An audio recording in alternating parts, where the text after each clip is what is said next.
Hello dear students, welcome to your channel KD the math tutor. आज अपन बात करेंगे कोऑर्डिनेट ज्योमेट्री के एक इंपॉर्टेंट टॉपिक की, जिसका नाम है बिंदु यानी पॉइंट। देखिए, आज मैं आपको पूरे इंपॉर्टेंट जो भी 16 पॉइंट है इसके सारे के सारे एक ही वीडियो में डिस्कस कराऊंगा। सभी रिलेटिव एग्जांपल्स भी अपन साथ साथ करेंगे, तो वीडियो थोड़ा लंबा होगा, लेकिन क्योंकि ये हर मैथ स्टूडेंट के लिए एक मोस्ट इंपॉर्टेंट वीडियो है। 11th 12th IIT और अपना एयरफोर्स, नेवी, एनडीए जितने भी स्टूडेंट्स हैं वो सभी इसको बिल्कुल लास्ट तक देखें, बीच में बिल्कुल भी स्किप नहीं करें। और अगर आपको वीडियो लास्ट में हेल्पफुल लगे तो सभी स्टूडेंट्स को इसे शेयर जरूर करें, जिससे सभी का इसका बेनिफिट हो सके। तो चलिए, विदाउट एनी फर्दर डिले अपन स्टार्ट करेंगे कोऑर्डिनेट ज्योमेट्री का ये पहला टॉपिक। क्लियर? देखिए, कोऑर्डिनेट ज्योमेट्री की जो आज से सीरीज स्टूडेंट स्टार्ट हो रही है उसमें मैं आपको 6 पॉइंट डिस्कस कराऊंगा। एक तो आपका पॉइंट है यानी बिंदु, दूसरा होगी अपनी स्ट्रेट लाइन यानी सरल रेखा, तीसरा होगा अपना परवलय पैराबोला, चौथा होगा वृत्त यानी सर्किल, पांचवा होगा दीर्घवृत्त यानी इलिप्स, और छठवां होगा अति परवलय यानी हाइपरबोला। तो ये सभी 6 इंपॉर्टेंट टॉपिक हैं जो कि students 11th 12th IIT, NDA, air force, navy हर एग्जाम के लिए इक्वली यूजफुल है। तो आप सभी को ये बिल्कुल सारे वीडियो कंप्लीटली देखने हैं। देखो, मैं हर टॉपिक के दो वीडियो बनाऊंगा। पहला जो वीडियो होगा स्टूडेंट्स वो तो होगा आपका थ्योरी पार्ट से रिलेटेड, और जिसमें बीच बीच में मैं एग्जांपल भी लूंगा।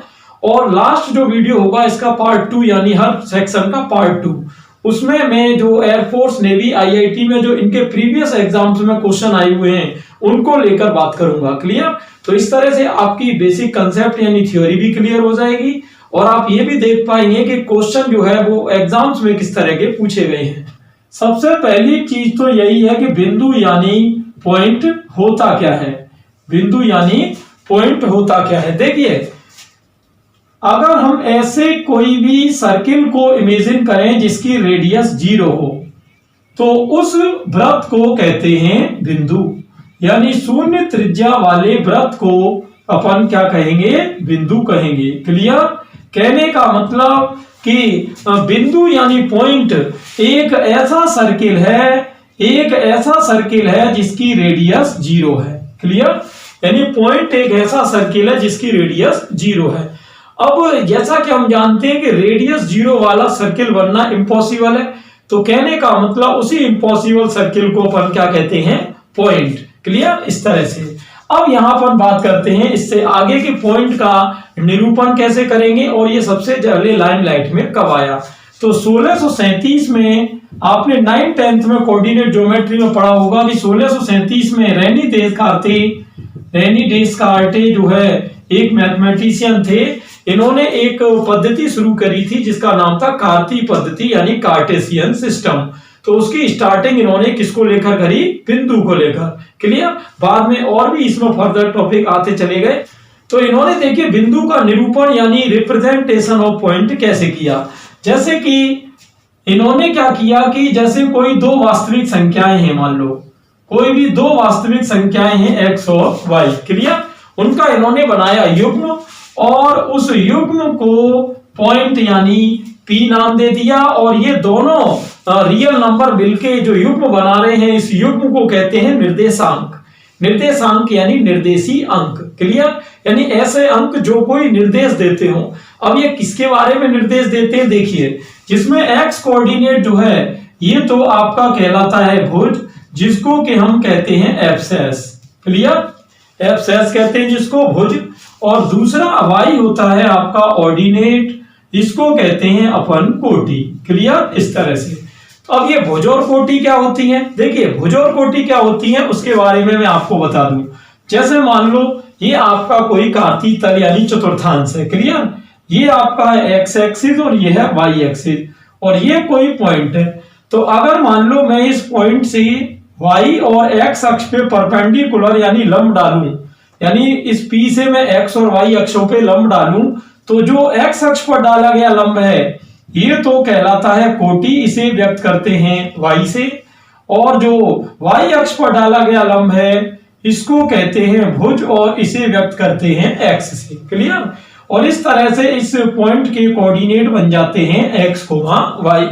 तो ये पिक्चर है स्टूडेंट किसकी? पॉइंट की। तो आपने देखा फर्स्ट पॉइंट में हमने किससे बात करी, बिंदु की एक तो डेफिनेशन, क्या होती है बिंदु की डेफिनेशन, शून्य त्रिज्या वाले वृत्त को अपन क्या कहते हैं, बिंदु। क्लियर, ये एक इमेजिनरी सर्कल की तरह होता है, यानी काल्पनिक वृत्त होता है। और बिंदु का जो रूपांतरण है एक आयतीय तल में वो किसने किया, रेनी देकार्ते ने 1637 में। और पॉइंट के जो दो कोऑर्डिनेट होते हैं, एक्स कोऑर्डिनेट और वाई कोऑर्डिनेट, तो एक्स कोऑर्डिनेट को तो कहते हैं भुज यानी एफसेक, और वाई कोऑर्डिनेट को कहते हैं कोटि यानी ऑर्डिनेट। अब जो भुज और कोटि होते हैं वो होते क्या हैं, अगर किसी बिंदु से एक्स अक्ष पर लंब डालें तो डाले गए लंब की लंबाई कोटि कहलाएगी, और अगर पॉइंट से हम वाई अक्ष पर लंब डालें तो डाले गए लंब की लंबाई भुज यानी एक्स कहलाएगी। क्लियर, अब चलते हैं इसके सेकंड पॉइंट पर। तो सेकंड पॉइंट है अपना स्टूडेंट समकोणीय कार्तीय निर्देशांक यानी रेक्टेंगुलर कार्टेशियन सिस्टम। अब ये देखिए रेक्टेंगुलर कार्टेशियन सिस्टम क्या होता है, जैसे हम कोई कागज के तल को या कोई भी तल को, समतल को अपन 4 बराबर भागों में बांटे, कितने बराबर भागों में, 4 बराबर भागों में बांटे, जैसे एक्स एक्स डैश और वाई वाई डैश, इस तरह से।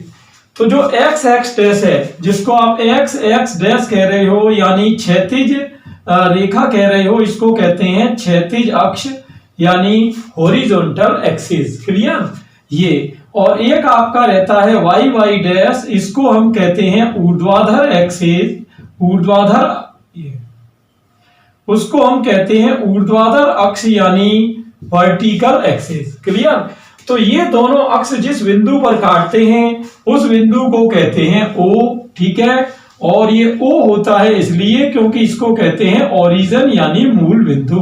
क्लियर, तो आप देख सकते हो कि ओरिजिन का पहला अल्फाबेट क्या आ रहा है, ओ आ रहा है, तो ओ का मतलब है कि इसको अपन ओरिजिन कहेंगे यानी क्या कहेंगे, मूल बिंदु कहेंगे। क्लियर, तो ये 3 सिचुएशन है। और जैसा कि हम यहाँ देख रहे हैं कि एक्स एक्स डैश और वाई वाई डैश ये आपके कितने डिग्री पर इंटरसेक्ट हो रहे हैं, 90 डिग्री पर। और 90 डिग्री के कोण को क्योंकि समकोण कहते हैं इसलिए ये आपका क्या हो जाएगा, समकोणीय कार्तीय निर्देशांक हो जाएगा। क्लियर, इस तरह से पूरी पिक्चर है। तो इस ये पूरी जो सिस्टम है इसको कहते हैं स्टूडेंट समकोणिक कार्तीय निर्देशांक पद्धति। क्लियर, तो इसमें मैंने आपको बताया X X dash Y Y dash और जहां काटेंगे वो हो गया ओ। अब देखिए इसमें होता क्या है, जो आपका ये दिख रहा है आपको एक्स ओ वाई, ये आपका पहला चतुर्थांश कहलाता है, फर्स्ट क्वाड्रेंट कहलाता है। ये आपको जो दिख रहा है student X dash O Y, ये आपका सेकंड क्वाड्रेंट कहलाता है। और जो थर्ड है ये है X dash O Y dash, तो ये आपका थर्ड हो जाएगा। और इसी तरह से ये फोर्थ। इनको याद रखने के लिए आप एंटी क्लॉकवाइज ऑर्डर यानी वामावर्त क्रम को ध्यान रखेंगे। घड़ी की दिशा के विपरीत क्रम में आपको घुमाना है, तो ये हो गए 4 आपके चतुर्थांश। बिल्कुल क्लियर है, चलिए ठीक है। अब देखो इनके चिन्ह कैसे याद करने हैं मैं आपको बता देता हूं। जैसे आप ये देखो पहला क्वाड्रेंट क्या है, X O Y, X O Y. दूसरा क्वाड्रेंट क्या है, दूसरा एक्स डैश ओ वाई, हमेशा एक्स वाले को पहले रखना है। थर्ड है आपका X dash O Y dash. Clear, fourth है आपका X O Y dash, X O Y dash. अब आप ये देखो जहां पर स्टूडेंट्स आप यहां पर ये देख सकते हैं जहां पर डैश आ रही है वहां तो लगेगा माइनस, और जहां विदाउट डैश है यानी डैश नहीं है वहां लगेगा प्लस। तो जैसे कि एक्स ओ वाई है तो यहां आपका आ जाएगा प्लस प्लस। क्लियर, ये है X dash O Y, X dash O Y का मतलब है यहां आ जाएगा माइनस प्लस। और ये है X dash O Y dash, यहां आ जाएगा माइनस माइनस। और ये है एक्स ओ वाई डैश, यहां आ जाएगा प्लस माइनस। क्लियर, इस तरह से। तो जहां डैश है वहां माइनस लगाना है। तो इस तरह से चारों चतुर्थांशों के चिन्ह हो गए अपने। और ये चारों समकोणिक चतुर्थांश है क्योंकि सब में 90 डिग्री का यहाँ पर अंतराल है, यानी जो बीच का कोण है वो कितना है, 90 डिग्री। क्लियर, तो इसको कहते हैं स्टूडेंट्स, ये जो पूरा आप तल देख रहे हैं, ये 4 चतुर्थांशों को जो आप तल देख रहे हैं इसको कहते हैं आर्गेंट तल, या इसको चतुर्थांश तल भी कह सकते हैं, चतुर्थांश तल। और या इसको रेनी देकार्ते के नाम पर इसको कार्तीय तल यानी कार्टेशियन प्लेन भी कहते हैं। क्लियर। चतुर्थांश क्यों कहते हैं? 4 बराबर के अंश यानी 4 बराबर के भाग। चतुर्थांश को इंग्लिश में क्या कहेंगे? क्वाड्रेंट्स कहेंगे। Clear student. ये चलते हैं अब सीधे थर्ड पॉइंट की तरफ। तो अब हम बात करेंगे पॉइंट नंबर थर्ड में यहाँ पर कार्तीय और ध्रुवीय निर्देशांक की, जिसको कहते हैं कार्टेशियन एंड पोलर कोऑर्डिनेट्स। अब ये क्या होते हैं देखिए, जैसे कि मान लो ये कोई कार्तीय तल है, कार्टेशियन प्लेन है, ये मैंने एक्स और वाई कोई पहला चतुर्थांश ले लिया। क्लियर। अब जैसे मान लो ये है आपका पॉइंट, इसके कोऑर्डिनेट है एक्स कोमा वाई। देखो जब हम किसी पॉइंट को एक्स कोमा वाई की फॉर्म में लिखते हैं यानी दोनों रियल नंबर्स हैं, तब तो इसको कहते हैं कार्तीय निर्देशांक पद्धति। जैसे कि यहां मैंने पहले भी बताया था, जैसे आपने किसी को पॉइंट को लिख दिया 1,2 तो ये भुज हो जाता है, ये क्या हो जाती है? कोटि। क्लियर। इसमें जैसा कि मैंने आपको बताया कि P से अगर हम लंब डालें, जैसे मान लो ये P से मैंने लंब डाल दिया यहाँ PA। क्लियर। PA लंब डाल दिया, तो अब यहां से जैसे ही मैं देखिए ये डिस्टेंस अगर हमसे कोई पूछे तो ये तो हो जाएगी x, और ये वाली अगर डिस्टेंस हमसे पूछे तो ये हो जाएगी हमारी y। तो ये तो होते हैं कार्तीय निर्देशांक x, y। अब देखिए इसमें एक और वर्ड ऊपर लिखा है ध्रुवीय निर्देशांक। कि ये क्या होते हैं ध्रुवीय निर्देशांक? देखिए जैसे कि अगर मान लो P से हम O को मिलाती हुई लाइन खींचें, P से O को मिलाती हुई, तो इस लाइन को जो वेक्टर डिनोट करता है इसको कहते हैं आर वेक्टर। क्या कहते हैं? R vector. ये जो ओपी वेक्टर आपको दिख रहा है इसका मतलब होता है आर वेक्टर। और आर वेक्टर को क्योंकि कहते हैं त्रिज्य सदिश, और त्रिज्य सदिश की स्पेलिंग हो जाती है रेडियस वेक्टर। क्या हो जाती है? Radius vector. क्लियर। तो ये अब देखो इस रेडियस वेक्टर की जो लेंथ है यानी length of OP vector, OP सदिश की जो लंबाई है इसको कहते हैं स्मॉल आर। क्लियर। ये जो त्रिज्य सदिश की लंबाई है इसको कहते हैं स्मॉल आर, ये जो ओपी वेक्टर है।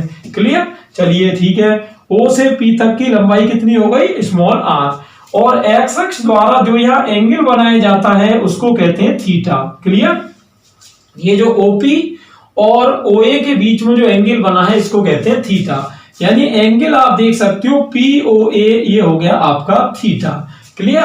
अब अगर मान लो कोई व्यक्ति x, y को r, थीटा की फॉर्म में लिखे, x, y को r, थीटा की फॉर्म में लिखे, तो इसको तो कहते हैं कार्तीय निर्देशांक, कार्तीय निर्देशांक।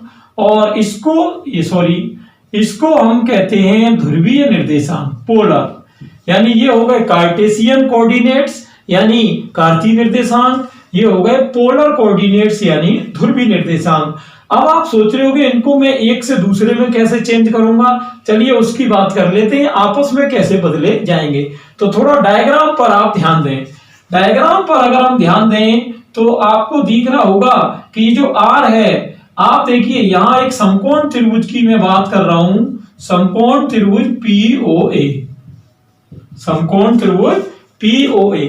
आप POA में डायग्राम पर देखो तो POA में अगर आप जाओगे तो आपको दिख रहा होगा कि R जो है वो किसका काम कर रहा है? कर्ण का।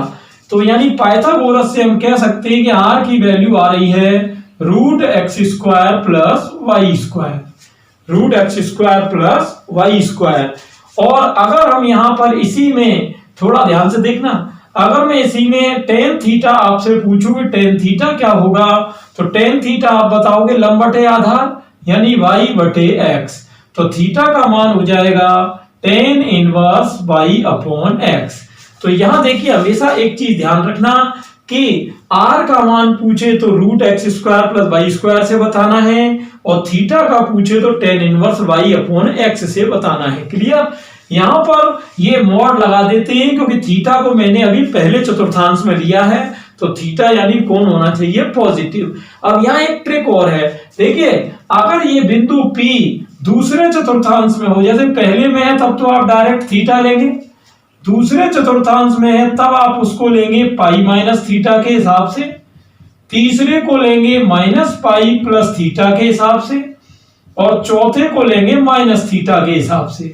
अब इसका क्या रीजन है, इसको जानने के लिए मैंने वीडियो बनाया था कॉम्प्लेक्स नंबर यानी सम्मिश्र संख्याओं का, उसको आप देखें, जिसकी डिस्क्रिप्शन में प्लेलिस्ट की लिंक दी हुई है। देखिए, मैंने मैथ से रिलेटेड हर कंसेप्ट पर वीडियो बनाए हुए हैं, सभी की प्लेलिस्ट आपको नीचे डिस्क्रिप्शन में मिल जाएंगी एंड स्क्रीन पर भी मिल जाएंगी। तो करीब 200 से 250 वीडियो है, आप अलग अलग टॉपिक्स पर वीडियो देखें, सारे कंसेप्ट आपके क्लियर होंगे। चलिए बात कर लेते हैं इसकी। तो जैसा कि हमने यहाँ देखा कि अगर आपको x और y दिए हों तो आप r भी ज्ञात कर सकते हो, थीटा भी ज्ञात कर सकते हो। क्लियर? इस r को कहते हैं मापांक और इस थीटा को कहते हैं कोणांक। यानी r को कहते हैं मापांक यानी मैग्नीट्यूड या मॉड्यूलस, और थीटा को कहते हैं कोणांक यानी आर्ग्यूमेंट या एम्पलीट्यूड। क्लियर? अब देखते हैं एग्जाम्पल से आपको पिक्चर क्लियर हो जाएगी। जैसे मान लो मैंने एग्जाम्पल ले लिया आपका 1,√3। 1,√3। अब आप देख रहे हैं 1,√3 अभी कौन सी पद्धति में है? ये अभी कार्तीय पद्धति में है, यानी x और y की वैल्यू दी हुई है। अब मान लो अपने को निकालना है इसमें r और थीटा का मान, तो देखते हैं कैसे निकलेगा। r आपका हो गया √x² + y², तो ये आपका हो जाएगा √x की वैल्यू कितनी है? 1, 1 का स्क्वायर 1, √3 का 3 यानी 2 हो गया। थीटा निकालेंगे जो कि tan इनवर्स mod y/x से आएगा। क्लियर? ये चलिए देखते हैं tan इनवर्स। अब यह y का मान कितना है? √3/1, और √3 आप जानते हो tan में किसी वैल्यू है π/3 की। तो अब आप देख सकते हो जो 1,√3 ये कैसे निर्देशांक थे? ये थे कार्तीय। अब इसको आप ध्रुवी में कैसे बदलोगे? ध्रुवी का मतलब है r और थीटा की वैल्यू, तो r की वैल्यू आ गई 2 और थीटा की वैल्यू आ गई π/3। तो इस तरह से हम किसी भी कार्तीय को किस में बदल सकते हैं? ध्रुवी में। अब कोई स्टूडेंट ये भी पूछ सकता है कि सर कार्तीय को ध्रुवी में बदल सकते हैं, तो ध्रुवी को कार्तीय में कैसे बदलेंगे? चलिए उसकी भी बात कर लेते हैं। तो देखते हैं, डायग्राम आपके सामने एक बार फिर से है, और अभी मैंने बतला था कार्तीय को ध्रुवी में, और अब हम इसी के सेकंड पार्ट में बात करेंगे कि ध्रुवी से कार्तीय में कैसे बदलेंगे, ध्रुवी से कार्तीय में। तो चलिए देख लेते हैं इसको। तो ये तो टॉपिक देखो, ये जो चीज है ये पूरी, ये तो आपके काम में कब आएगी? ये काम में तब आएगी जब कार्तीय से ध्रुवी में बदलना हो। अब ध्रुवी से कार्तीय में बदलने के लिए देखो, मैं पहले फॉर्मूला प्रूव कराऊंगा, फिर आप उसका एग्जाम्पल भी देखेंगे। देखो, मैं सबसे पहले चल रहा हूं त्रिभुज फिर से POA में। किसमें चल रहा हूं? POA। आपको डायग्राम दिखाई दे रहा? चलिए ठीक है। अब POA में आपने देखा अभी मैंने tan थीटा को लिया था, क्या? y/x। अब अगर मैं यहाँ sin थीटा को लूं तो sin थीटा का होता है आपका लंब बटे कर्ण यानी y/r, और cos थीटा का होता है आपका आधार अपॉन कर्ण यानी x/r। क्लियर? ये तो अगर y का मान कोई पूछे तो ये हो जाएगा r sin थीटा, और x का पूछे तो ये हो जाएगा r cos थीटा। क्लियर? अब इस तरह से आप देख सकते हो r और थीटा से xy भी निकाले जा सकते हैं। कैसे? चलो एक एग्जांपल देख लेते हैं। जैसे मान लो किसी ने अपने को एग्जांपल दे दिया कि भाई √2, π/4। अब आप देख सकते हो ये अभी कैसा निर्देशांक है? ये अभी ध्रुवी निर्देशांक है, क्योंकि ये वैल्यू है r और थीटा की। अब वो कहता है इसको कार्तीय निर्देशांक में बदलो, यानी x, y की फॉर्म में लाओ। तो देखते हैं ध्रुवी से कार्तीय में कैसे आएंगे। तो x का फॉर्मूला मैंने आपको बताया r cos थीटा होता है, और y का फॉर्मूला r sin थीटा होता है। क्लियर? तो r कितनी वैल्यू है? √2, और cos थीटा यानी cos π/4, और ये √2 इंटू sin π/4। अब आप जानते हो cos π/4 यानी cos 45 का मान क्या है? 1/√2। तो √2 से √2 कटेगा, 1 आ जाएगा। और sin 45 का मान क्या है? ये भी 1/√2 है, तो √2 से √2 कटेगा, 1 आ जाएगा। तो आपने देखा कि √2, π/4 ये तो अभी कैसे निर्देशांक थे? ये थे आपके निर्देशांक कौन से? ध्रुवी। और इसका कार्तीय रूप क्या बना? 1,1। क्लियर? ये हुई पिक्चर आपकी। तो इस तरह से इस हेडिंग के अंदर हमने क्या देखा कि कार्तीय और ध्रुवी निर्देशांक होते क्या हैं, ग्राफ में इनको व्यक्त कैसे करेंगे, और इन्हें आपस में बदलेंगे कैसे। अब चलते हैं नेक्स्ट टॉपिक की तरफ। तो नेक्स्ट हेडिंग आप देख रहे हैं बिंदु का परावर्तन यानी बिंदु का प्रतिबिंब निकालना यानी रिफ्लेक्शन ऑफ ए पॉइंट। अब आप सोच रहे होंगे बिंदु का प्रतिबिंब कैसे निकलता है। देखिए इसमें क्या होता है कि x और y अक्ष को अपन मिरर यानी दर्पण की तरह देखते हैं। तो इसमें 4 पॉइंट कंपटीशन में पूछे जाते हैं। कौन कौन से देखिए अपन डिस्कस करेंगे एक एक करके। देखिए सबसे पहले तो बिंदु का परावर्तन होता है आपका एक्स अक्ष के द्वारा।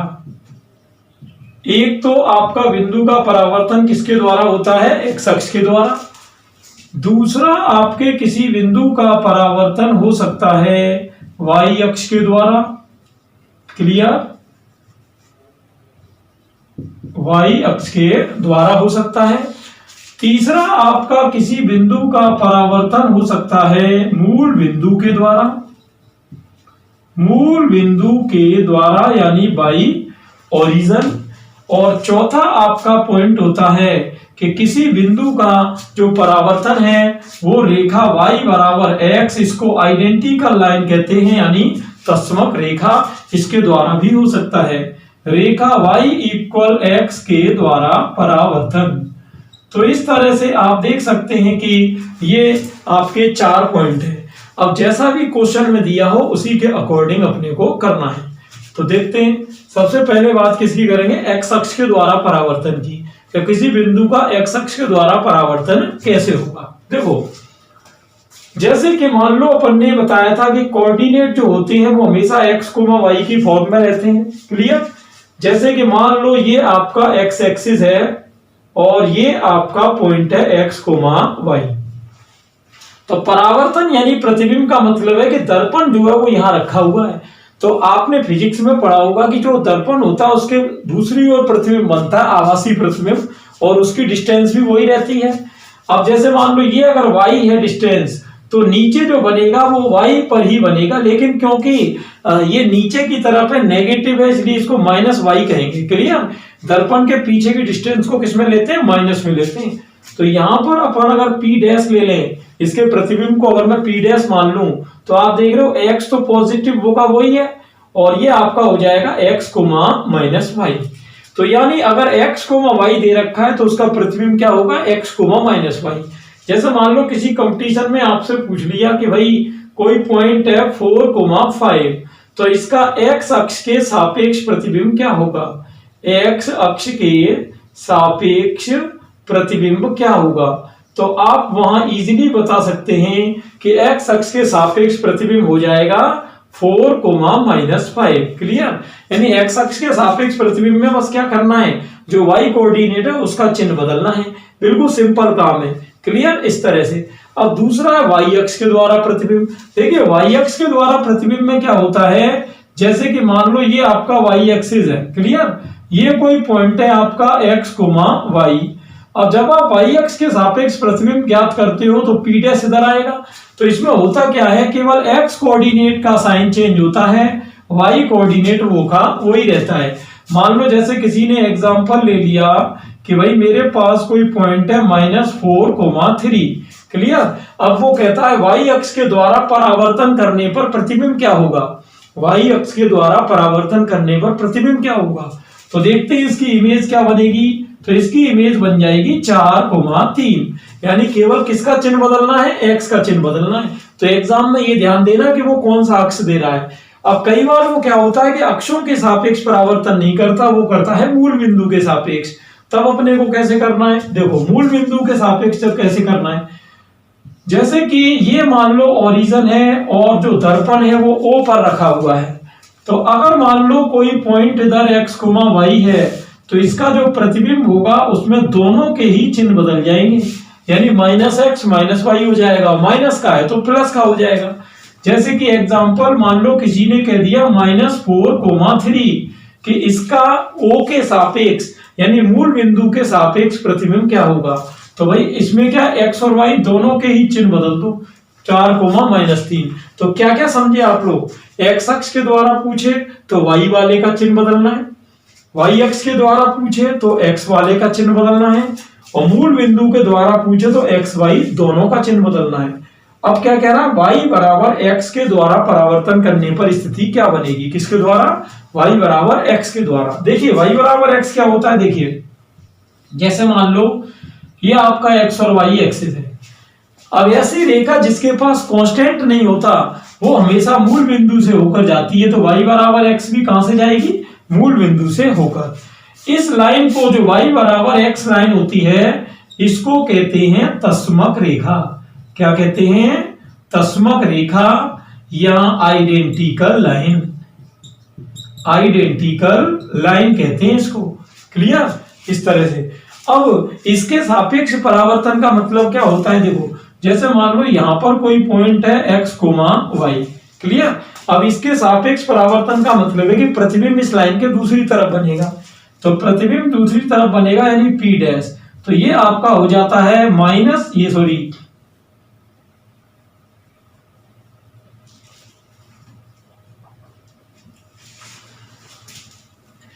अब रेखा y बराबर x का मतलब है कि प्रतिबिंब इस लाइन के दूसरी तरफ बनेगा। तो x, y है तो प्रतिबिंब बनेगा y, x के हिसाब से। क्लियर? ये पिक्चर हो गई आपकी। तो सीधी बात क्या हुई? x अक्ष में y का चिन्ह बदलना है, y अक्ष में x का चिन्ह बदलना है, मूल बिंदु में दोनों का चिन्ह बदलना है, और अगर y बराबर x आ जाए तो उल्टा कर देना है। x, y को क्या कर दोगे? y, x कर दोगे। बात क्लियर है? That's all. तो ये था आपका कौन सा? चौथा टॉपिक, जिसमें कि हमने बिंदु का परावर्तन करना सीखा। कितने मेथड से? 4 मेथड से। तो स्टूडेंट्स, ये था कोऑर्डिनेट ज्योमेट्री यानी निर्देशांक ज्यामिति के पहले टॉपिक बिंदु का फर्स्ट पार्ट। क्लियर? इससे पहले स्टूडेंट्स मैंने पॉइंट का पार्ट 1 बनाया था। देखिए, पॉइंट जो टॉपिक है वो कोऑर्डिनेट ज्योमेट्री यानी निर्देशांक ज्यामिति का एक इंपॉर्टेंट टॉपिक है। और आप जानते हो निर्देशांक ज्यामिति IIT, NDA, air force, navy 11th और 12th इन सभी के लिए इक्वली यूजफुल पार्ट है। क्लियर? तो पहले में मैंने इसके बेसिक्स की बात करी थी, जैसे पॉइंट होता क्या है यानी बिंदु क्या होता है, बिंदु का अपन संकेतन कैसे करते हैं, भुज कोटि क्या होते हैं, या अपन बिंदु को ग्राफ में कैसे दर्शाते हैं, और बिंदु का किसी के सापेक्ष परावर्तन कैसे होता है। अगर ये आपने वीडियो नहीं भी देखा हो तो आपको प्लेलिस्ट की लिंक 11th-12th के नाम से दी हुई है डिस्क्रिप्शन में, वहां जाके वो वीडियो आप सर्च करेंगे पॉइंट पार्ट 1 के नाम से। क्लियर? आप ये भी लिख सकते हैं कि point part 1 by KD sir, तो भी वो आपको वीडियो सर्च में आ जाएगा। क्लियर? इस तरह से। तो चलिए देखते हैं आज का पार्ट 2। आज देखिए अपन बहुत ही इंपॉर्टेंट चीजें पढ़ेंगे, जैसे कि पहला तो सबसे मोस्ट इंपॉर्टेंट पार्ट आज होने वाला है वो है आपका बिंदु का रूपांतरण। जैसे कि आप देख रहे हो अक्षों का रूपांतरण यानी बिंदु का अक्षों के सापेक्ष रूपांतरण कैसे होता है वो देखेंगे। उसके बाद दूरी सूत्र के अनुप्रयोग देखेंगे। तो ये 2 पॉइंट आज पार्ट 2 में आने हैं। मैंने आपको पहले भी बताया था कि बिंदु जो टॉपिक है उसके मैं टोटल 5 पार्ट बनाऊंगा, और 5 पार्ट में IIT, NDA, एयरफोर्स, नेवी और 11th-12th के सारे कंसेप्ट को इन 5 पार्ट में अपन ले लेंगे। तो चलिए without any further delay start करेंगे। हेडिंग आपके सामने ही है। तो हेडिंग है स्टूडेंट अक्षों का रूपांतरण। तो देखिए पहले तो अक्षों का रूपांतरण ये होता क्या है। इसमें 2 तरीके के रूपांतरण होते हैं। पहला होता है आपका समांतरीय रूपांतरण। समांतरीय रूपांतरण जिसको कि अपन कहते हैं पैरेलल ट्रांसफॉर्मेशन। Parallel transformation. अब ये देखिए पैरेलल ट्रांसफॉर्मेशन यानी समांतरी रूपांतरण क्या होता है। जैसे कि मान लो ये x अक्ष है आपका और ये y है और ये ओरिजिन है, मूल बिंदु O है। अब यहां कोई पॉइंट है मान लो x, y, या इसके कुछ भी कोऑर्डिनेट हो सकते हैं ये। अब आप जानते हो कि जब कोई पॉइंट के कोऑर्डिनेट अपन देखते हैं तो ये कोऑर्डिनेट आते कहां से इसके पास। जैसे अगर मैं यहाँ P से इस पे लंब डालू, मान लो ये Q, ये लंब डाल दिया मैंने, तो आप जान रहे हो कि O से Q की डिस्टेंस ये तो x होगी, और Q से P तक की जो ये हाइट दिख रही है ये हाइट आपकी क्या रहेगी, ये हाइट आपकी y रहेगी। तो ये x है और ये आपका y है। क्लियर? इस तरह से। अब देखना यहीं पर अब इस रूपांतरण का क्या मतलब है कि रूपांतरण का मतलब है कि अक्षों को समांतर रखते हुए मूल बिंदु का रूपांतरण करना है। यानी मूल बिंदु अभी आपका कहां पर है, O पर। मान लो कि एक पर्सन आता है और वो ये कहता है कि मैं इसको O' पर ले जाऊंगा, और O' के कोऑर्डिनेट मान लो उसने ले लिए H के। यानी जो मूल बिंदु अभी कहां था 0, 0 पर, अब वो व्यक्ति उस बिंदु को कहां ले गया है H के पर। अब देखो इससे फर्क क्या पड़ेगा। फर्क ये पड़ेगा स्टूडेंट्स कि आप जान रहे हो ये एच के का मतलब क्या है कि ये लेंथ एच है और ये हाइट कितनी है के। तो अब अगर पी के हिसाब से आप देखें तो ओ डैश के एक्सिस अब ये इस तरह होंगे एक्स डैश और ये आपके वाई डैश। क्लियर ये। तो अब इन पे डिस्टेंस देखना आप लोग ध्यान से कि अब इस पी के नए बिंदु क्या होंगे। अब जो है पी अपना लंब यहाँ क्यू तक नहीं डालेगा, सिर्फ यहाँ इस बिंदु तक ही डालेगा, ये आर तक। तो आप देख रहे थे कि जो ओ से क्यू की दूरी कितनी थी एक्स और यहां से यहां तक की दूरी एच है, तो ये आपकी डिस्टेंस कितनी बचेगी एक्स माइनस एच। और इसी तरीके से P से Q तक की पूरी डिस्टेंस क्या थी y और ये डिस्टेंस आपने कितनी कट कर दी k, तो आपकी ऊपर की लेंथ कितनी बची y माइनस k। तो अब जो इस P के नए कोऑर्डिनेट होंगे, P के नए कोऑर्डिनेट का मतलब है निर्देशांक, तो ये हो जाएंगे x माइनस एच और y माइनस k। क्लियर। इसी तरीके से अगर मान लो ओ डैश को कोई नीचे से ऊपर न ले जाके और नीचे ले आए तो वहां प्लस हो जाएगा इस तरह से। जैसे कोई भी एक क्वेश्चन लेके देखते हैं। देखिए मैंने एक क्वेश्चन यहां पर ले लिया है। अब देखो अगला एक क्वेश्चन आपके सामने आ गया है कि अक्षों को समांतर रखते हुए, समांतर का मतलब वही है जैसे ये आपका अक्ष था तो एक्स के समांतर एक्स डैश और वाई के समांतर वाई डैश। वो कह रहा मूल बिंदु को -2, 3 पर स्थानांतरित करें तो बिंदु 9, -11 के नए निर्देशांक क्या होंगे। अब देखो होता क्या है, आप जहां पर स्थानांतरित करते हो वो तो वैल्यू होती है स्टूडेंट्स एच के की, किसकी एच के की, और जो ये पुराने बिंदु होते हैं इनको कहते हैं एक्स वाई, इनको कहते हैं एक्स वाई। अब वो पूछना नए निर्देशांक क्या होंगे। तो नए निर्देशांक की अगर अपन बात करें तो नए निर्देशांक होते हैं x माइनस एच और y माइनस के, जो मैंने भी फॉर्मूला बताया था आपको। तो x क्या हो जाएगा आपका -2, ये सॉरी x क्या है 9 और h क्या है -2, तो माइनस माइनस +2 हो जाएगा। y कितना है -11 और k कितना है 3। तो इस तरह ये बिंदु हो जाएगा 11, -k 14। तो आप देख सकते हो जो पुराने बिंदु जो पहले आपके 9, -11 थे वो अब कितने हो चुके हैं 11, -14। अब ये देखो ये तो क्या पुराने से नए पूछे हैं, पुराने से नए। अब ऐसा भी हो सकता है कि नए से पुराने पूछे। तो अगर मान लो आपको नए दिए हों और पुराने पूछे हों, तो पुराने अगर आपको पूछे हों तो उसके लिए एक्स वाई का फॉर्मूला लग जाएगा x डैश प्लस एच और y डैश प्लस के। तो इस तरीके से तो सीधी बात है कि अगर पुराने देके नए पूछे तब तो घटाना है एच के को, और अगर नए देकर पुराने पूछे तो एच के को जोड़ना है।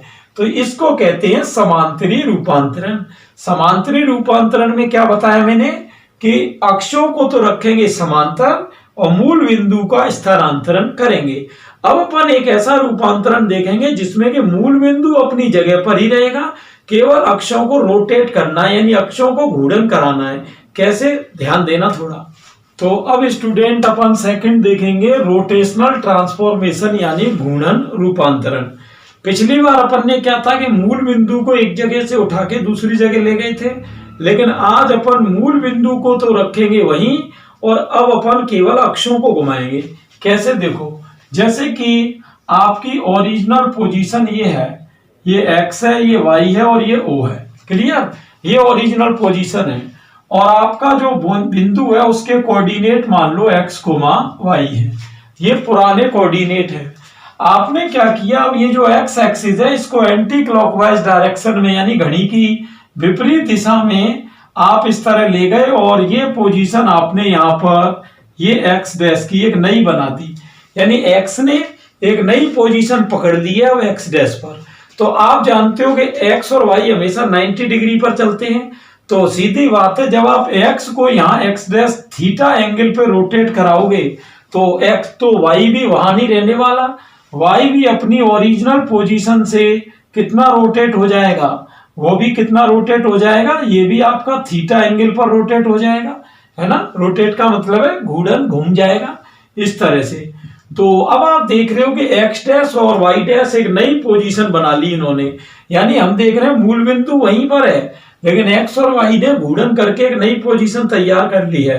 अब इसका मतलब ये हुआ कि जो P था पहले वो x कोमा वाई थे उसके कोऑर्डिनेट, लेकिन अब P के कोऑर्डिनेट x कोमा वाई नहीं रहेंगे, क्योंकि अब P का कोऑर्डिनेट यहां से आएगा, ये लेंथ डालेगा और ये लेंथ डालेगा इस तरह से, है ना। ये तो P के अब नए कोऑर्डिनेट कैसे निकालते हैं वो देखते हैं स्टूडेंट। देखिए यहां मैं आपको एक शॉर्ट ट्रिक बता रहा हूं, फिर आपको एक एग्जांपल दूंगा, थोड़ा ध्यान से देखना।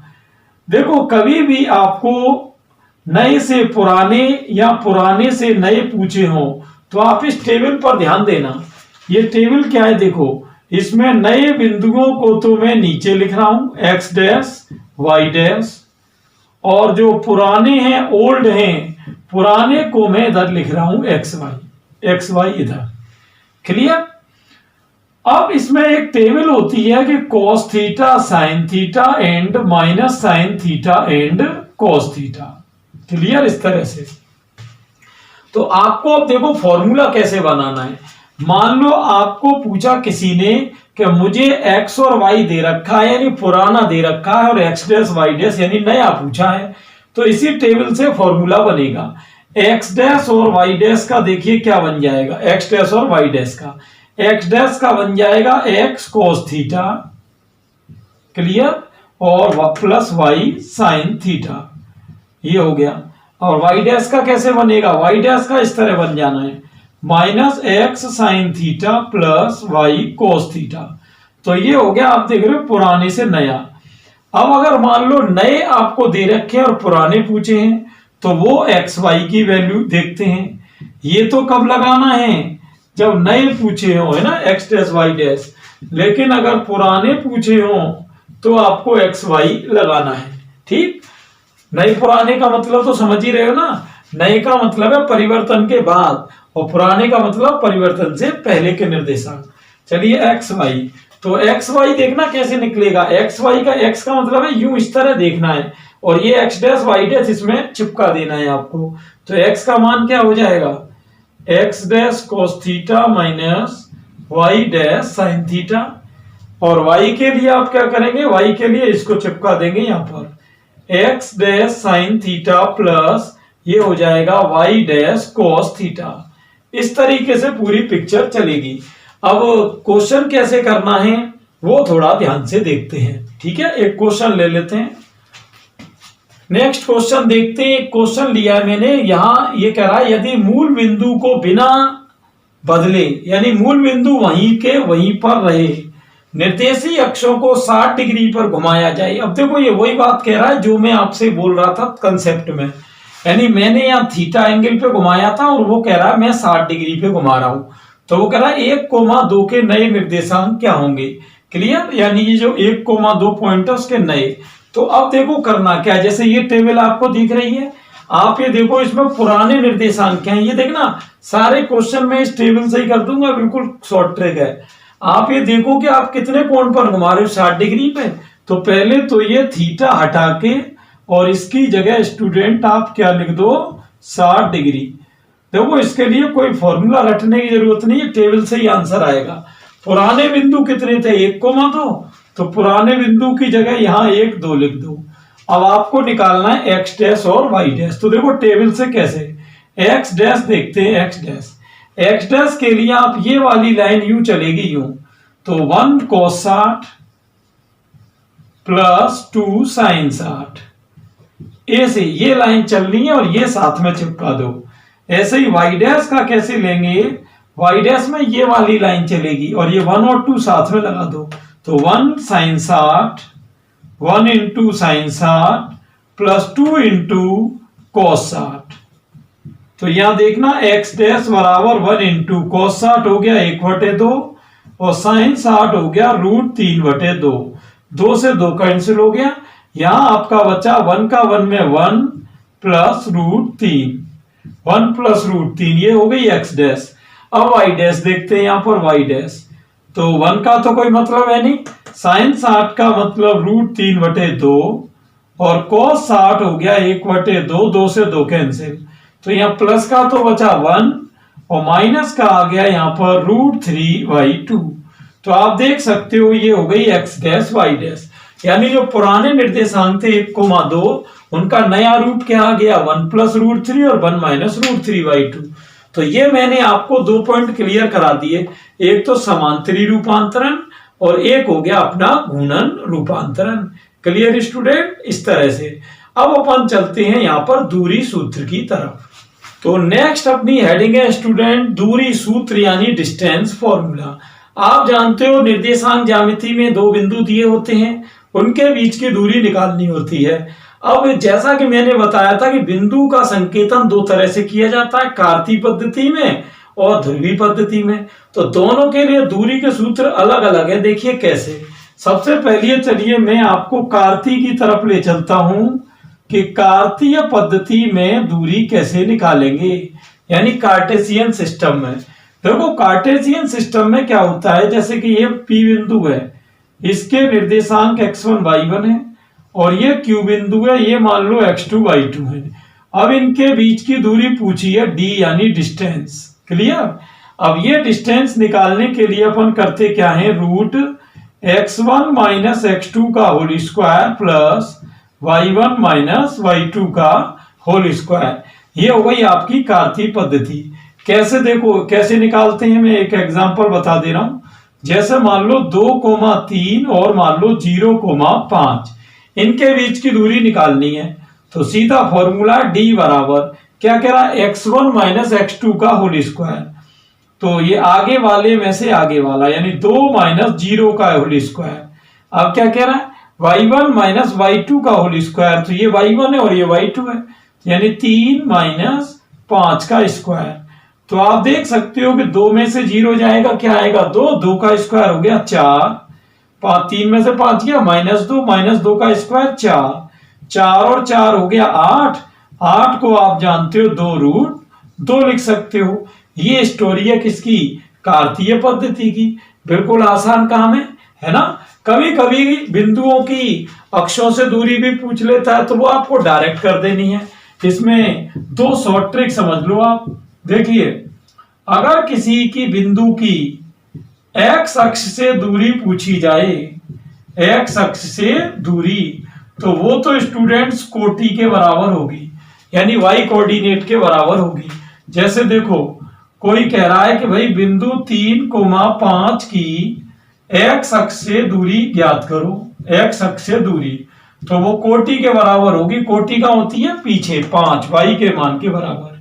और अगर किसी बिंदु की y अक्ष से दूरी पूछे, y अक्ष से दूरी, तो वो स्टूडेंट एब्सेक्ट यानी भुज के बराबर होगी। इंग्लिश में भुज को क्या कहते हैं, एब्सेक्ट। तो जैसे मान लो एक एग्जांपल ले लेते हैं, किसी ने कह दिया -3,5 की y अक्ष से दूरी ज्ञात करो। -3, 5 की किससे, y अक्ष से दूरी। तो आप जान रहे हो कि ये किसके बराबर होगी, ये y अक्ष से दूरी किसके बराबर होती है, भुज के बराबर। भुज का मिलेगा आगे, लेकिन ये दूरी -3 नहीं ली जाएगी, ये हमेशा मॉड में ली जाती है, तो मॉड माइनस को खा जाएगा, यानी 3 ही आएगी, है ना। अब आप कहोगे सर पहले आपने मॉड क्यों नहीं लिया, अरे भाई वो पॉजिटिव है, पॉजिटिव वैल्यू पे मॉड का तो कोई फर्क पड़ेगा नहीं, यानी दूरी हमको पॉजिटिव ही लेनी है, चाहे भले ही कोऑर्डिनेट माइनस में हो या प्लस में हो। तो इस तरह से आपने देखा कार्तीय पद्धति में हम दो बिंदुओं के बीच की दूरी कैसे निकालते हैं और अक्षों से किसी बिंदु की दूरी कैसे निकालते हैं। ये तो है कार्तीय पद्धति। अब मैं आपको ले चलता हूं ध्रुवीय पद्धति यानी पोलर सिस्टम में। देखते हैं स्टूडेंट पोलर सिस्टम में क्या होता है। देखिए, जैसा कि मैंने आपको पहले वीडियो में बताया था कि कार्तीय पद्धति में तो x, y के रूप में निर्देशांक को लिखा जाता है, जैसे 2,3, 5,7, लेकिन ध्रुवीय पद्धति में r और थीटा के रूप में लिखा जाता है। कैसे, देखिए, अब ये r और थीटा क्या होते हैं, ये मैं आपको एक बार डायग्राम फिर से बना के बता दे रहा हूं। वीडियो 1 को लेकिन आप फिर भी जरूर देखना, जिससे कि ये सारी चीज क्लियर हो। देखो, जैसे ये आपके x और y है और ये आपका कोई पॉइंट है जिसके कोऑर्डिनेट है x, y। अभी ये x, y किस में है, अभी ये x, y है स्टूडेंट्स अपने कार्तीय रूप में। अब देखो इसको ध्रुवीय रूप कैसे बनाएंगे। ये P से आप जो देख रहे हो मूल बिंदु की जो दूरी है ये तो कहलाती है R। क्या कहलाती है? R यानी मापांक। और ये जो R एक्स अक्ष के साथ जो कोण बना रहा है ये कहलाता है थीटा। तो जब किसी बिंदु P को एक्स वाई की फॉर्म से हटा के R कोमा थीटा में लिखते हैं तो इसे कहते हैं कार्तीय पद्धति और उसे कहते हैं ध्रुवीय पद्धति। क्लियर? अब आप कहोगे सर ये लिखते कैसे हैं? ये मैंने आपको पहले ही बता दिया था। R को निकालने के लिए तो root X square plus Y square का यूज करते हैं और थीटा निकालने के लिए mod of tan inverse Y upon X का यूज करते हैं। ये ध्यान रखना। खैर आज हमारा टॉपिक ये नहीं है, आज हमारा टॉपिक है दो बिंदुओं के बीच की दूरी निकालना। ये सब बातें अपन वीडियो नंबर 1 में कर चुके हैं। देखिए जैसे ये कोई दो बिंदु हैं P और Q, इसके कोऑर्डिनेट हैं r1 कोमा θ1 और r2 कोमा θ2 और आपसे पूछिए इनके बीच की दूरी डिस्टेंस d। तो डिस्टेंस d का जो फॉर्मूला होता है स्टूडेंट वो कुछ इस तरह होता है r1 square plus r2 square plus 2r1 r2 cos of θ1 minus θ2। Clear? चलिए एक क्वेश्चन देख लेते हैं। यहां पर क्वेश्चन वो क्या कह रहा है देखिए। क्वेश्चन उसने दे दिया है आपको 2,15 डिग्री और 1,75 डिग्री। ये देख लिया। जैसे ही आप देख रहे हो कि ये डिग्री लगा है इसका मतलब ये थीटा का मान है। तो ऐसे मान देखते ही अपन समझ जाएंगे कि एक ध्रुवीय पद्धति में दूरी पूछ रहा है। तो ठीक है, सूत्र क्या है आपका? फॉर्मूले में लगा दो। क्या फॉर्मूला है? r1 स्क्वायर, तो r1 कौन है? 2, 2 का स्क्वायर 4, r2 स्क्वायर 1 का स्क्वायर 1, 2 इंटू r1 यानी 2 इंटू r2 यानी 1 और वो कह रहा cos θ1 माइनस θ2। तो 15 में से 75 गया 60। अब आप कहोगे सर 15 में से 75 गया तो ये तो आपका माइनस हो रहा है। अरे भाई cos के अंदर माइनस का कोई फर्क नहीं पड़ता है। तो यहां देखो 4 और 1 5, ये 2 दूनी 4 और cos 60 का मान 1/2 हो रहा है। 2 से 4 कटा 2 बार। तो आप देख सकते हो 5 + 2 एकम 2 और 5 और 2 हो रहा है 7। तो ये आपकी दूरी कितनी हो गई? √7। तो अपन ने इससे पहले वाले क्वेश्चन में देखा कि कार्तीय पद्धति में कैसे दूरी निकालते हैं और इसमें हमने क्या सीखा? ध्रुवीय पद्धति में दूरी कैसे निकालते हैं। Clear students? तो इस वीडियो में मैंने आपको 4 पॉइंट क्लियर कराए। एक तो रूपांतरण का जिसमें 2 ट्रिक थी, एक तो समांतरीय रूपांतरण और एक था घूर्णन रूपांतरण। और एक अपन ने इसके बाद दूरी सूत्र में भी 2 पॉइंट देख लिए। कौन कौन से? एक तो अपन ने देख लिया कार्तीय पद्धति में दूरी और एक देख लिया अपन ने आपका कौन सा? ध्रुवीय पद्धति में दूरी। पॉइंट के पार्ट 2 में अपन ने बात करी थी डिस्टेंस फॉर्मूला यानी दूरी सूत्र की। और उससे पहले अपन ने एक टॉपिक लिया था कि समांतरीय रूपांतरण और आपका घूर्णन रूपांतरण। अगर आपने वो वीडियोस नहीं देखे हैं तो डिस्क्रिप्शन में प्लेलिस्ट की लिंक दी है 11th-12th के नाम से। 11th-12th IIT NDA एयरफोर्स की प्लेलिस्ट है, उसमें जाके वो पॉइंट के वीडियो आप पहले देख लें क्योंकि ये है पॉइंट का पार्ट नंबर 3। क्लियर? आज अपन बात करेंगे जो एप्लीकेशन ऑफ डिस्टेंस फॉर्मूला यानी दूरी सूत्र के अनुप्रयोग और उसके बाद अपन जो रेखाखंड का विभाजन होता है यानी एक लाइन सेगमेंट का डिवीजन किस किस तरह से करते हैं वो पूरी 5 शॉर्ट ट्रिक इस वीडियो में मैं आपको बताऊंगा। तो आप सभी वीडियो में लास्ट तक बने रहें और थोड़ा नोट्स भी इसके साथ साथ बनाते जाएं। जो रिलेटिव क्वेश्चन है उन पर भी अपन चर्चा करेंगे। तो और जैसा कि आपको पता है कि ये वीडियो आपने थंबनेल में देखा होगा 11th-12th NDA IIT air force navy यानी जो भी एडवांस मैथ के जो भी एग्जाम्स हैं उनके लिए इक्वली यूजफुल है। तो चलिए जैसा कि आप देख रहे हैं बोर्ड पर कोऑर्डिनेट ज्योमेट्री यानी पॉइंट पार्ट 3। ये जो कोऑर्डिनेट ज्योमेट्री अपनी स्टूडेंट चल रही है यह 2D कोऑर्डिनेट ज्योमेट्री यानी द्विविम निर्देशांक ज्यामिति। क्लियर? ये जब पूरी सीरीज कंप्लीट हो जाएगी, इस सीरीज में लगभग 30 से 40 वीडियोस आएंगे। बहुत ही लंबी सीरीज है क्योंकि आपको पता है कि 2D में आपके कई टॉपिक आ जाते हैं, बिंदु, रेखा, परवलय, दीर्घवृत्त, वृत्त, अति परवलय, इस तरह से। तो ये सारे पर अपन डिटेल में चर्चा करेंगे। तो इसका पहला टॉपिक अपना अभी कौन सा चल रहा है? पॉइंट यानी बिंदु। ठीक, चलिए देखते हैं। तो आज तीसरे पार्ट में अपन बात करेंगे सबसे पहले एप्लीकेशन ऑफ डिस्टेंस फॉर्मूला।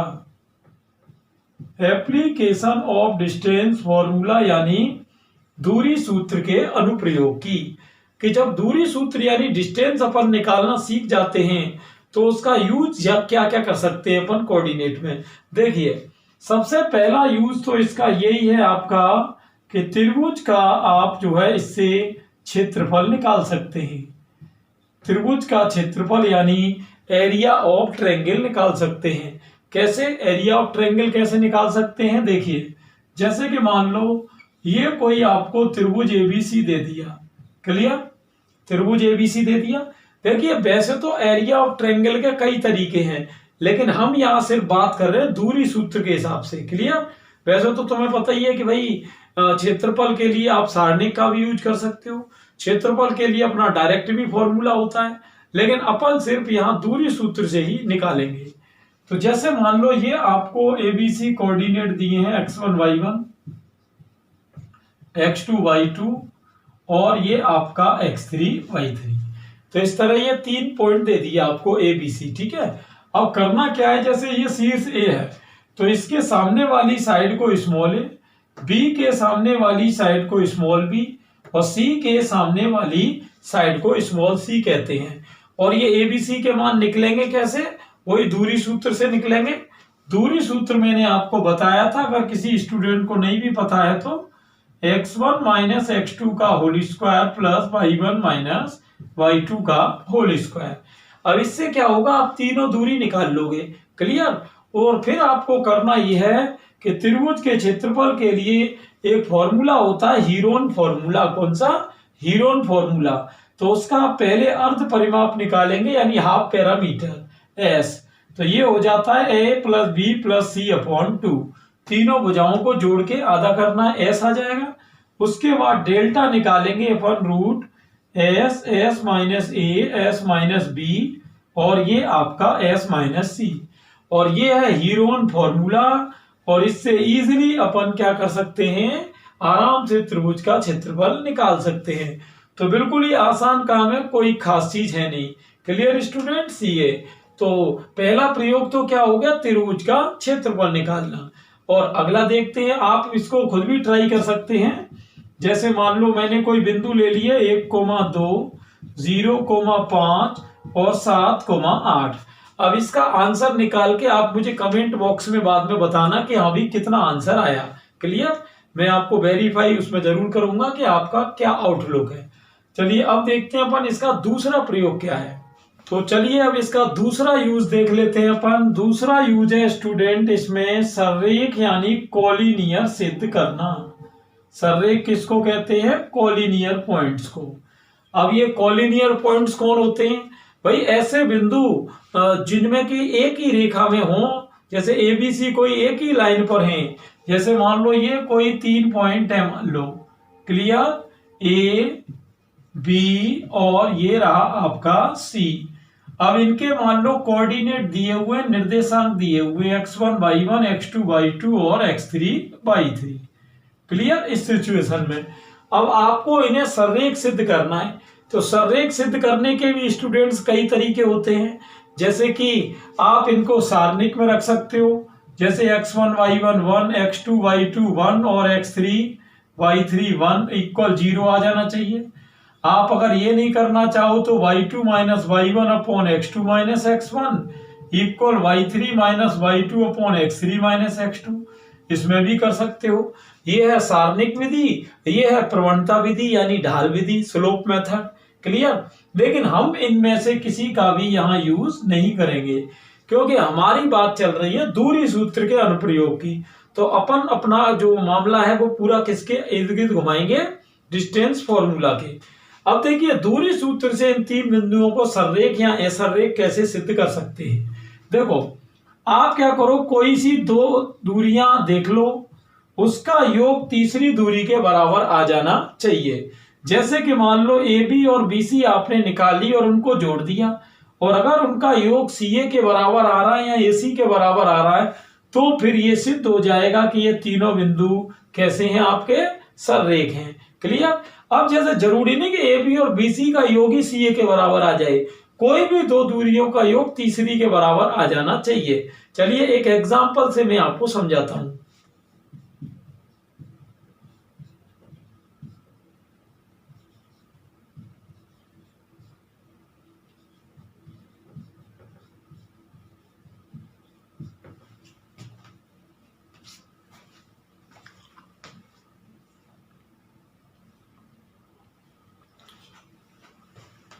तो जैसा कि आप देख रहे हो कि अब इसमें तीन बिंदु दे रखे हैं और वो अपने से कह रहा है कि इसकी जांच करनी है कि ये सररेख है या नहीं है। अब ये कोई गारंटेड नहीं कि सररेख ही हो जाएंगे, अब ये तो शर्त के हिसाब से डिपेंड करेगा। तो सबसे पहले मैं बात करूंगा ए बी की। यहां देखिए ए बी की, तो फॉर्मूला अपना वही है कि x1 माइनस x2 का whole square plus y1 minus y2 का होल स्क्वायर। तो ए बी के लिए क्या करना है, देखिए x1 माइनस x2, एक में से जीरो गया, एक का स्क्वायर एक, प्लस y1 माइनस y2, तो तीन में से दो गया एक, एक का स्क्वायर एक। तो आपकी ए बी क्या निकली स्टूडेंट, ये निकली √2। ए बी क्या निकली √2। चलिए बीसी की बात कर लेते हैं, बिल्कुल आसान काम है, देखो कोई खास बात नहीं। तो x1 माइनस x2 का होल स्क्वायर, तो जीरो में से तीन गया तीन, तीन का स्क्वायर 9 हो गया, और दो में से पांच गया, ये भी तीन, तीन का स्क्वायर 9, तो 9 और 9 आपका हो गया 18। अब 18 के फैक्टर आप करोगे तो तीन तिया 9, 9 दूनी 18 हो जाएंगे, और जोड़ा किसका बन रहा है, तीन का, तो इसको आप बाहर निकाल सकते हो, और ये बीसी हो गई अपनी कितनी, 3√2। अब बीसी के बाद चलिए बात कर लेते हैं सी ए की। किसकी, सी ए की।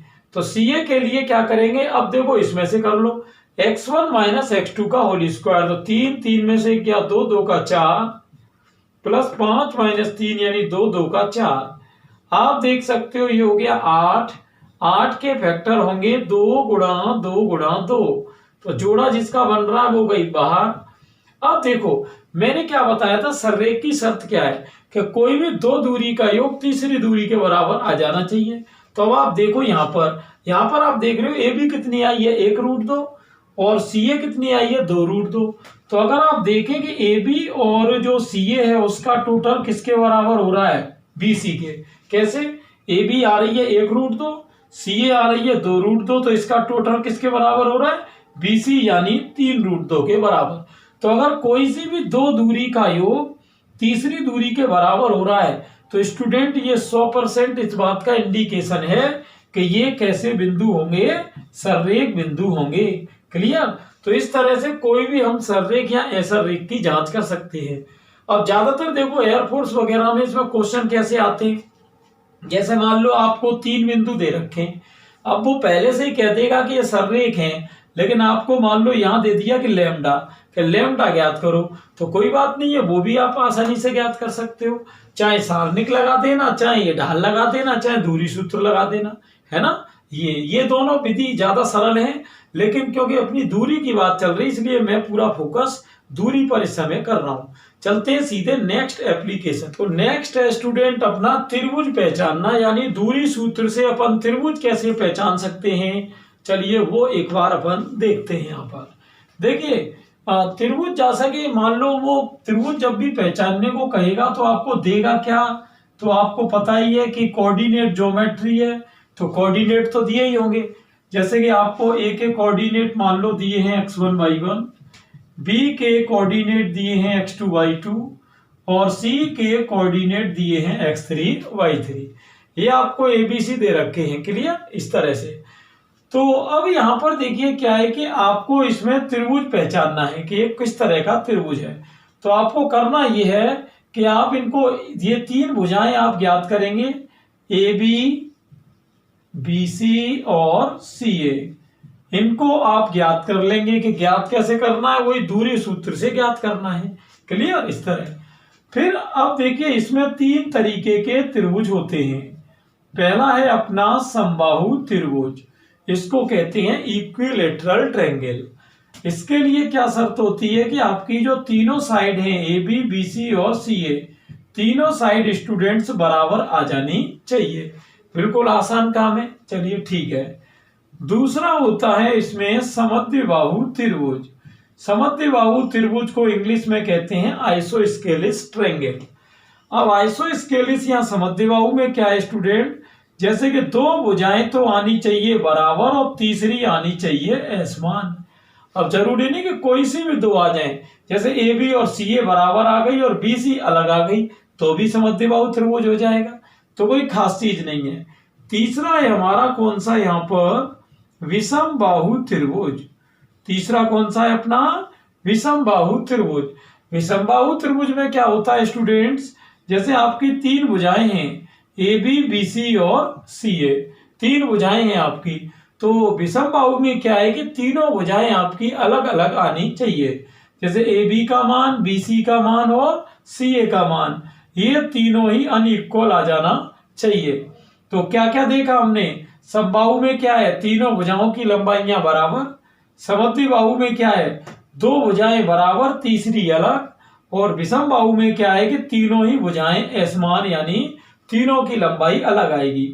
ये पोजीशन है।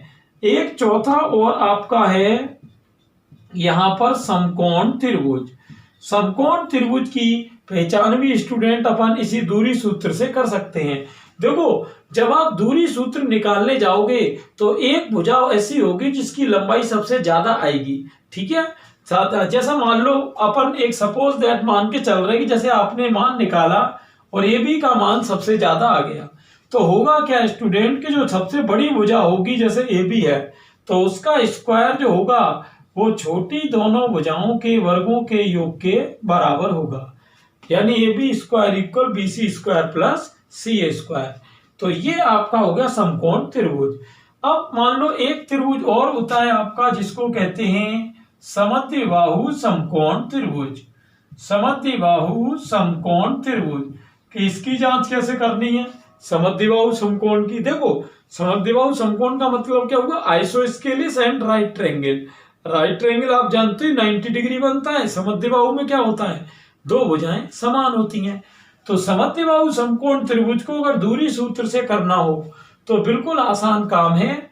इसमें करना क्या है, आप जैसे कि एक तीनों भुजाएं जब निकालोगे तो क्या होगा कि समद्विबाहु के लिए दो भुजाएं समान आनी चाहिए। जैसे कि मान लो आपने निकाला ए बी बी सी और सी ए, तो मान लो ए बी और बी सी बराबर आ गई और आपने देखा कि सी ए अलग आ गई, मान लो चाहे हो कोई भी सकती हैं, तो ये तो हो गया समद्विबाहु। अब समकोण के लिए क्या होगा कि जो आपकी असमान भुजा आई थी बड़ी, उसका वर्ग जो होगा वो इन दोनों में से एक भुजा के वर्ग का दुगना होगा, एक भुजा के वर्ग का दुगना। तो इस तरीके से समद्विबाहु और समकोण दोनों सिद्ध हो गए। तो आपने देखा कि कोई भी त्रिभुज हुआ अपन उसकी पहचान आसानी से कर सकते हैं अगर दूरी का सूत्र अपने को मालूम है। इसे कहते हैं आपका identify to triangle by with distance formula, यानी डिस्टेंस फॉर्मूला से अपन त्रिभुज की आइडेंटिफिकेशन कर सकते हैं कि वो समबाहु त्रिभुज है या समद्विबाहु है, विषमबाहु है, समकोण है या समद्विबाहु समकोण त्रिभुज है। अब चलते हैं नेक्स्ट पॉइंट में जिसमें कि अपन चतुर्भुज की क्वाड्रिलेटरल की पहचान करेंगे। तो जैसा कि स्टूडेंट अपन बोर्ड पर हेडिंग देख रहे हैं चतुर्भुज पहचानना, कि दूरी सूत्र से चतुर्भुज की पहचान कैसे करेंगे। देखिए इसमें होता क्या है होता क्या है स्टूडेंट, जैसे कि ये आपको मान लो कोई चतुर्भुज दे दिया ए बी सी डी, ठीक है। अब कोऑर्डिनेट ज्योमेट्री है तो आपको निर्देशांक तो दिए ही होंगे। तो जैसे कि इसका शीर्ष मान लो दे दिया आपको x1, y1, इसका दे दिया x2, y2, ये दे दिया आपको x3, y3 और ये दे दिया अपने को x4, y4, ठीक है। ये आपका हो गया x1, y1, x2, y2, x3, y3 and x4, y4। अब आपको इसमें दूरी सूत्र से पहचान करनी है कि कैसे कैसे क्या है। देखो अब इसमें है क्या चीज, आप क्या करोगे, सबसे पहला काम, पहचान बाद में शुरू होगी। सबसे पहले आप ये A B, B C, C D और डी ए चारों तो भुजाओं की लंबाइयां ज्ञात कर लोगे और दो विकर्ण इसके ए सी और बी डी, दो विकर्ण आप ज्ञात करके रख लोगे। तो आपने क्या क्या ज्ञात कर लिया, चारों भुजाएं कर ली और दोनों विकर्ण कर लिए, ठीक है ना।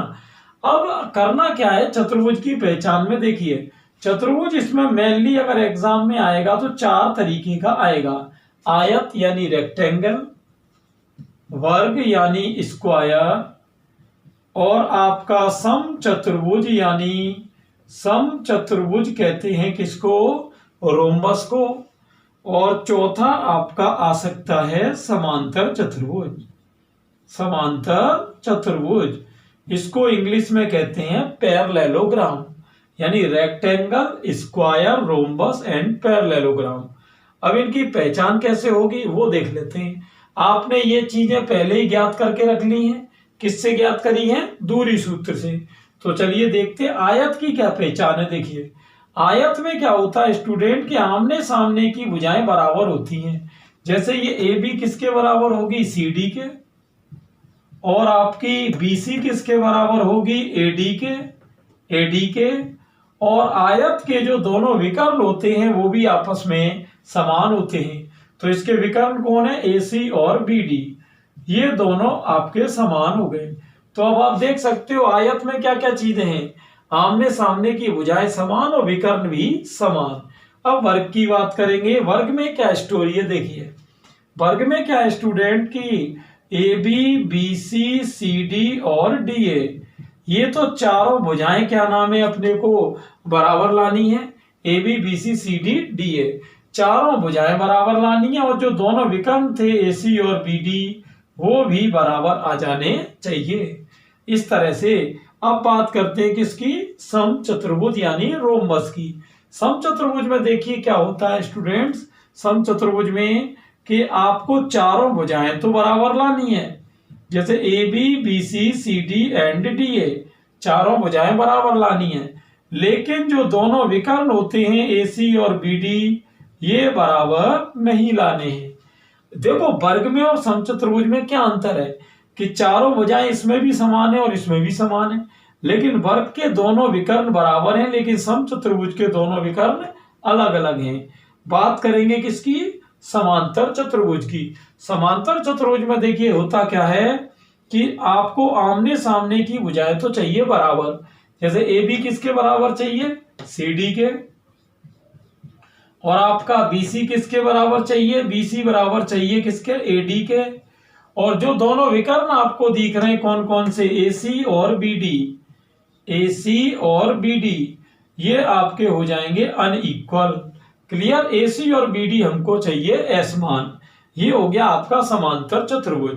चलिए देखते हैं, एक क्वेश्चन में लेकर आता हूं, उसमें अपन पूरा क्लियर कर लेंगे कि चतुर्भुज की पहचान अपने को किस तरह से करनी है। क्लियर स्टूडेंट्स, चलिए तो स्टार्ट करते हैं। अब बोर्ड पर आपको एक क्वेश्चन दिखाई दे रहा है, एक क्वाड्रिलेटरल यानी चतुर्भुज है, और अब हमें ये बताना है कि ये चार में से कौन सा ऑप्शन है, आयत है कि वर्ग है कि समचतुर्भुज है या समांतर चतुर्भुज है। तो चलिए देखते हैं क्या ऑप्शन आएगा। तो सबसे पहले मैंने क्या बताया था कि चारों भुजाएं निकालनी है, उसके बाद विकर्ण निकालने।